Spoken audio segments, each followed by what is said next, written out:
like to join Dean Colombo in welcoming you to Columbia College Class Day and congratulating the class of 2008. When I first thought about this speech, I tried to approach it as a chemist. Starting material, naive first years. Product, worldly college graduates. Yield, about 97%. But frankly, there are too many variables to consider, and I didn't have time to run a control experiment.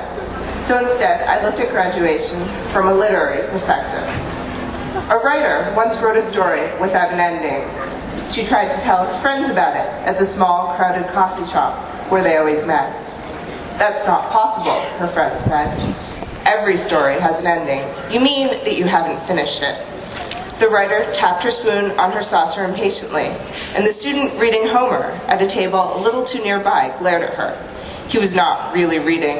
He went to the library when he wanted to read. He went to the coffee shop when he wanted to eavesdrop. He thought about the idea of a story without an ending. He flipped to the end of the book, which he had written a 5-page essay about, although he had not yet read it. "Such was the burial of Hector, breaker of horses." What kind of ending is that, he thought. Troy hasn't fallen. The war is far from over. Perhaps there was a time when the stories people told didn't have endings. Perhaps they sat around the fire and listened to a wise elder until his voice gave out. Perhaps their stories didn't need endings because the people already knew their legends and the recitation accompanied their knowledge like a child running alongside his mother, pointing at dogs and staring at passers-by and kneeling to pick up something shiny on the sidewalk. A child with a sense of journey, but not of destination. But is the end of the story even its destination? The student wondered. Is a story more like a game of Candyland or a game of Monopoly? He wrote in his book, Candyland or Monopoly, marginalia that would mystify him 3.5 years later when he packed his books the day before graduation. Some would have us believe that graduation is the universal destination of college, but I hope the diploma is a souvenir on the way to more exotic locales. I cannot begin to guess your specific destinations, the ones that drove you to wake up for 9 a.m. classes or spend 16 hours straight in Butler, but I hope that they have changed since our first year. I hope your internal compass never settled for too long on any true north, and I hope it never does. Does the illustrious Columbia experience end when our ID cards expire? Or when our university email accounts are closed? Does it end if we forget everything we learned in our classes? Or if we stop keeping track of campus controversies? Or when the university stops asking us for money? What was asked of us? In addition to completing more requirements than I care to recount, gaining some expertise in a field of our choosing and flailing through 3 laps of this pool seems as impossible as a story without an ending. We have finished our undergraduate years at Columbia, but we are still far from any ending.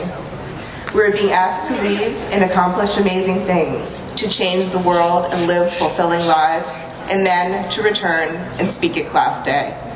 We are being asked to continue learning in ways that transcend the classroom or the core, but to remember enough about Kant to be the life of any cocktail party. Our memoirs will not be considered complete without fond Columbia memories. Our children will be considered slackers if they go to Harvard.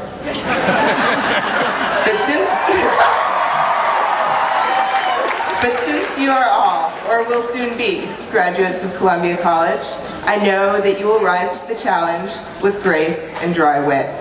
I look forward to admiring your accomplishments, to benefiting from your innovations, to reading your memoirs, to trading Kant jokes with you at cocktail parties. Maxime looks forward to teaching your children about the wealth and poverty of nations. Everyone looks forward. Everyone looks to us, because the best stories are the ones that we never want to end. On behalf of the class of 2008, I would like to thank President Bollinger, Dean Quigley, the faculty and administration of the college, and our friends and families for their support throughout our time at Columbia.